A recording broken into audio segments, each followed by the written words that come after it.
This program is presented by University of California Television. Like what you learn? Visit our website or follow us on Facebook and Twitter to keep up with the latest UCTV programs.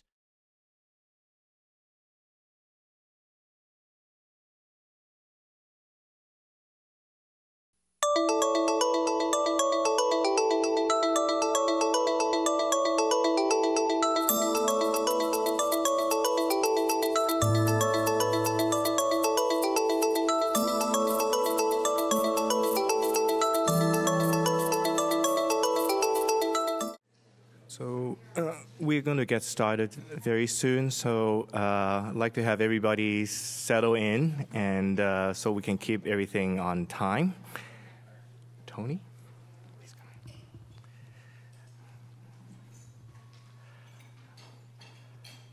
in. And good afternoon, and thank you very much, and welcome to this 11th Nathan Bass UCSF Liver Transplant Conference.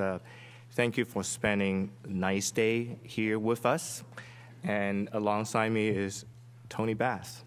And Tony Bass would like to start, say a few words, and again, welcome to this conference. Thank you, Francis. And I just want to firstly echo Francis's words to everybody and welcome you all to this, the 11th annual Nathan Bass UCSF Liver Transplant Conference. I want to offer my thanks and, of course, my admiration to Francis and Peggy Millar. I know how much work is involved in putting this together. Even and now it's become a bit of a fixture, and you think, well, that should make it easier, but it's a lot of work.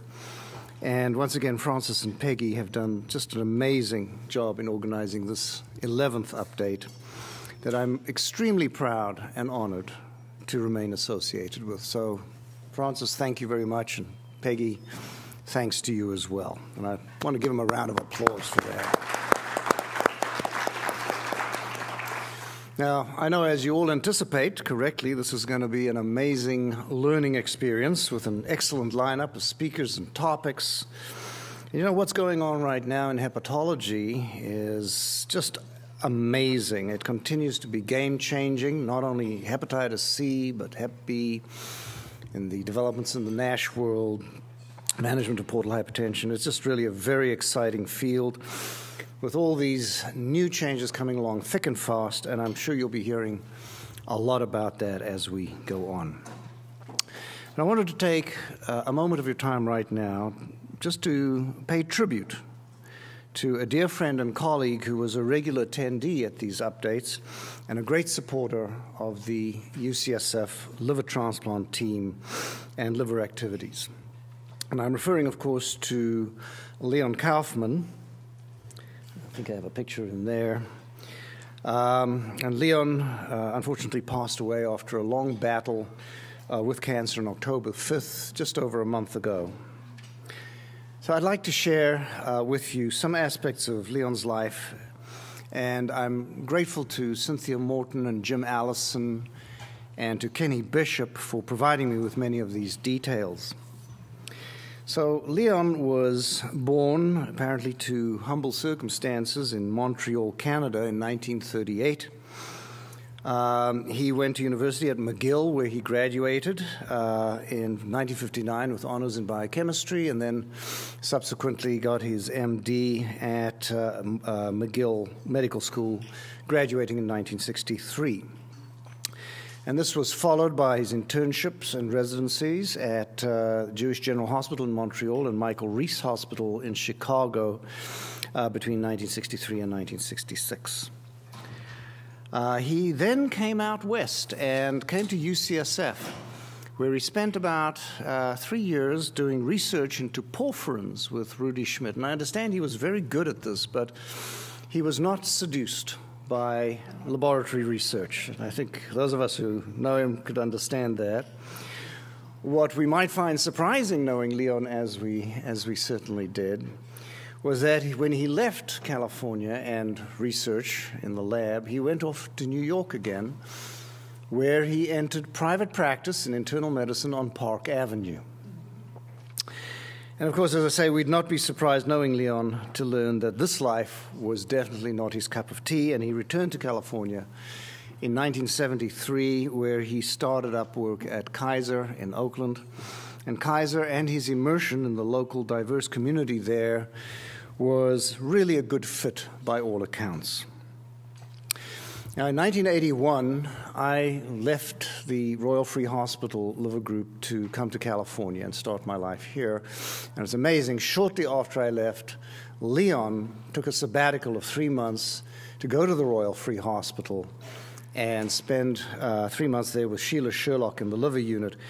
And he was fascinated and amazed by the group there, and particularly by Sheila Sherlock. And this probably explains why thereafter he became such an Anglophile, and that may have underpinned the wonderful relationship that Leon and I subsequently developed.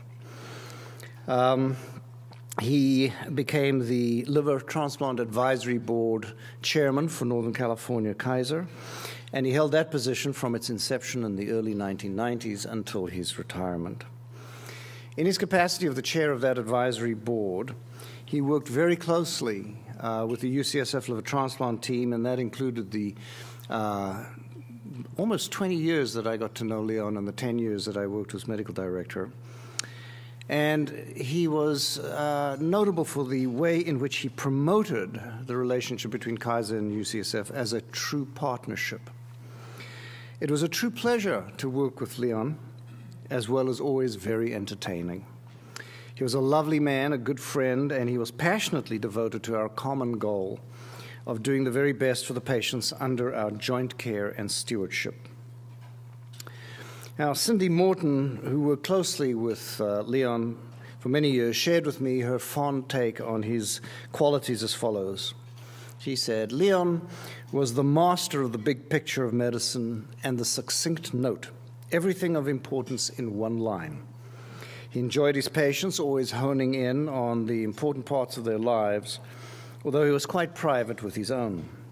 And I think most of us will always remember his eloquent, nah, with which he quickly dismissed all pedantry and over-inflated opinions.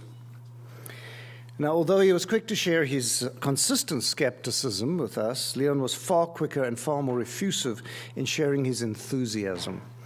And he was open in his praise for anyone he thought had done a good job. He encouraged all of us to do our best and then to go on and do better. And in that way, he was the perfect mentor, and many of us who knew him and worked closely with him credit him with that role in our lives. Leon, on a personal note, had a great love of life and a broad and amazing range of avocations that he pursued with his usual enthusiasm. He loved history. He sat in on classes at Cal for many years, studying that particular discipline, especially as it pertained to art and medicine, and he loved collecting old medical instruments. I wish I'd known that, because I had a lot to give him. And, of course, he loved anything British. He left behind his 3 admirable children and his bonsai trees. Just a couple of weeks before Leon passed away, he joined Jim Allison at a Raiders game where he was given VIP treatment. He had, by all accounts, a great time. And finally, this picture was taken in one of our earliest liver updates here in Napa. This was in 2006, and he attended almost every single one of these updates subsequently as an enthusiastic participant. We will miss him greatly. Thank you very much again for your attendance, and I know this is going to be a very rewarding program. So on with the show, and Francis, back to you. Thank you very much.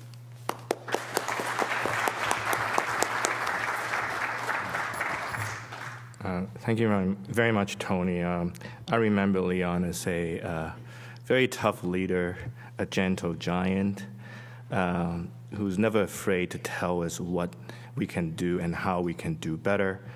And all these years, he has been a great supporter for us, and we really miss a great deal. Miss him a lot. So, okay. All right. So, going on to the program, really excited about the lineup that we have. And again, welcome. I want to thank Peggy for another year doing a fantastic job. It's getting harder and harder, but Peggy has been wonderful to work with. Let's give her a round of applause.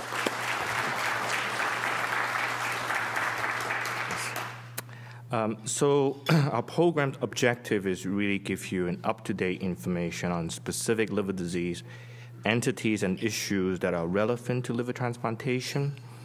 And we clearly see an explosion of new information the last few years.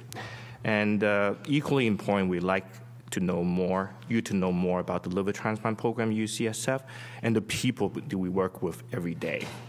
And we really value your evaluations and the feedback.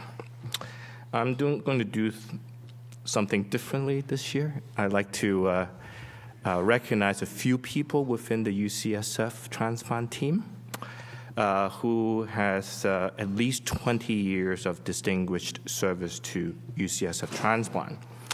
And Lori Carson, are you? Stand up.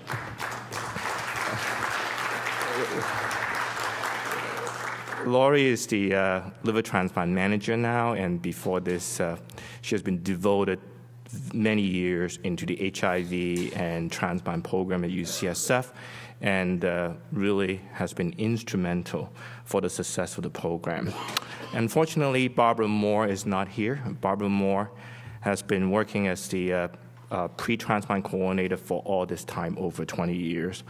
And she's wonderful, and many of you know her and talk to her. She's like the first person you contact with sometimes regarding your patient. So she's done a great job. And Anna Marie Torres, is Anna Marie here?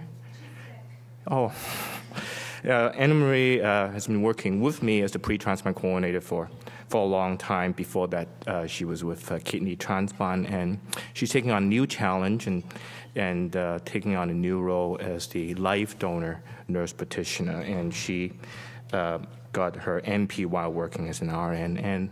And Mike, are you here? Mike, very close, 18 years, okay? So in 2 years, Mike Jakovich, yes. So yeah, I asked you about it. So in 2 years, you have that distinction. Great job, Mike. I just want to mention a few new additions or new positions. As I mentioned, Anna Marie Torres will be the life donor nurse practitioner, and Jennifer Kearney took on the position as the post-transplant coordinator for the adult side, and Lisa Gallagher is the pediatric nurse practitioner. Are they here? Okay, all right. All right, and so we have new transplant coordinators. Anna Marie Pecan, we're now calling her Annie so that we don't confuse Anna Marie with Annie. So she's the new adult pre-transplant coordinator, and Natalie McGowan is going to be the inpatient adult coordinator. And Carolyn Light took over. Oh, yes, Natalie.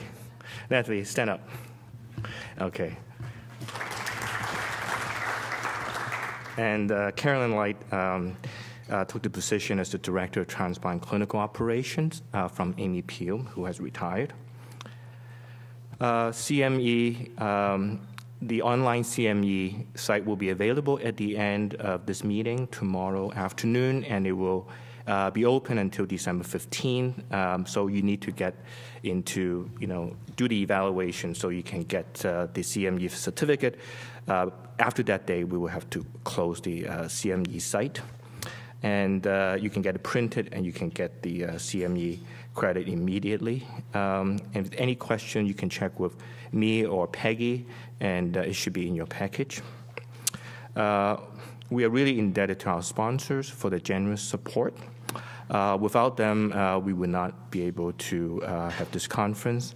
The platinum sponsors are Novartis, Gilead, and Salix. The gold, Astellas, Silver, Genentech, BMS, Onyx, Janssen, AbbVie, and Avila. And I would really strongly encourage you to talk to the people there during the break. It's really important to get to know them, and they're really our supporters. And let's give them a round of applause as well.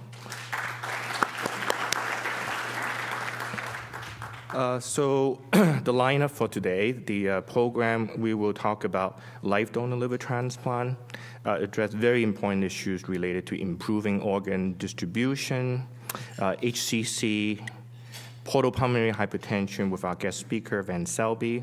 We'll have a break, and we'll follow the tradition of having a debate. We have two hepatologists debating each other instead of surgeon against hepatologist. We'll talk about portal vein thrombosis, liver disease in pregnancy, and what's new in hepatitis C. We have reception at 6 o'clock at the Fairway Deck, and then we have our seafood buffet dinner at 7. And then tomorrow we kick off with a continental breakfast, same place, Fairway Deck, and then we have two different case presentations. And Kimberly Everson is our pathologist. Is Kim here? Okay. All right. And then we also have a pediatric hepatology breakout session that will start tomorrow morning at 9 o'clock with Phil Rosendahl, Sue Ray, and Emily Perito and Yen Pham. And it will be in the Behringer Chevrolet room. That will start at 9 o'clock tomorrow until noon. The mission of the UCSF transplant program is to really provide highest quality of specialized care in patient liver disease and to try to advance the field of liver transplant through research and clinical experience. You know, we have a big team, and everybody is important. You know, I would talk individually about different people as they come over the talk, but we really have a fantastic team. Dysfunctional family, but everybody like each other. We have 13 transplant hepatologists, 9 adults, 4 pediatric. We have a same group of surgeons for a long time, over 10 years, 8 of them. 4 pre-transplant coordinators, 1 inpatient coordinator, 2 inpatient nurse practitioners, 3 post-transplant nurse practitioners, 1 physician assistant, and the number of nurse practitioners for Hep C will grow. 1 pediatric nurse practitioner, 4 dedicated social workers, and also 1 independent life donor advocate. It takes a multidisciplinary effort for us to do what we do, particularly on the inpatient service, you know, managing very complex, very sick patients. So we have a big team, and a number of our fellows, hepatology fellows, are here, and we incorporate the team with GI fellows in training, interns and residents, and everybody counts, and we need a multidisciplinary teamwork in order to make this work. We have dedicated anesthesia team. ICU team has been wonderful to work with. They help us with ventilation management and fluid management. So there's an open ICU, and I think that is a critical part of the inpatient service. And we also have a transplant infectious disease consult service dedicated to our problems. We are very proud of our results. Just give you some idea about the transplant program. We are doing, you know, anywhere from 140 to 150 transplants a year. That number has been pretty steady, and we anticipate that we'll do probably around 150 or more this year in 2014. And so we are the largest transplant center, one of the largest in the country and the largest in Northern California. We're very proud of our results. We don't have any updated data from SRTR, but UCSF has better than expected graft survival, 1 in 3 years in 11 consecutive periods, dated back to July 2005. UCSF has better than expected patient survival at 1 in 3 years in 6 out of 12 periods, and the last 5 consecutive periods. And no other centers in the country, out of over 120 programs, have done as well. And this is showing you 1 in 3 year graft survival. In 11 out of 12 periods, we're better than expected. None of the other centers in the country, you know, seem to be close to what we're able to do.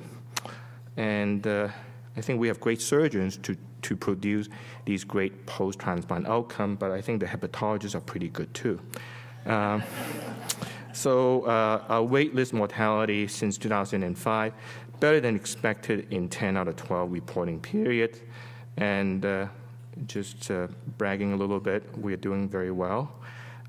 So we're able to, you know, as I said, you know, team effort allow some of the really sick patients to be bridged to liver transplantation.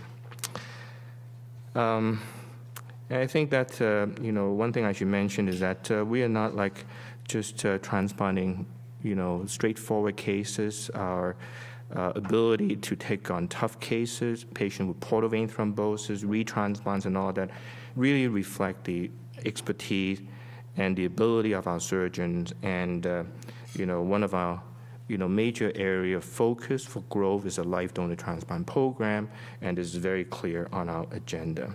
Because we're losing patients on the waiting list. They have to be transplanted sicker and sicker. So the life donor program is really important, and we have really a robust life donor program for both adult and pediatric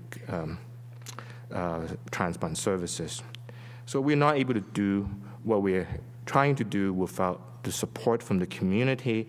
And again, I want to thank you for the support all these years. And certainly we recognize that we can do better in terms of communication, in terms of providing patient care. And so I want to be available for you to call me by pager or cell phone or email. And then there's a 24-hour number that you can get hold of any one of us, hepatologists or surgeons on call, or the coordinators, and the number is here. That's 24 hours a day. We're trying to expand our outreach program. We already have outreach program in Fresno, Modesto, Santa Clara, and now we have Reno and Fremont. So we want your feedback and try to bridge the gap with the community, and your support has always been, we're very grateful for all your support. Thank you very much.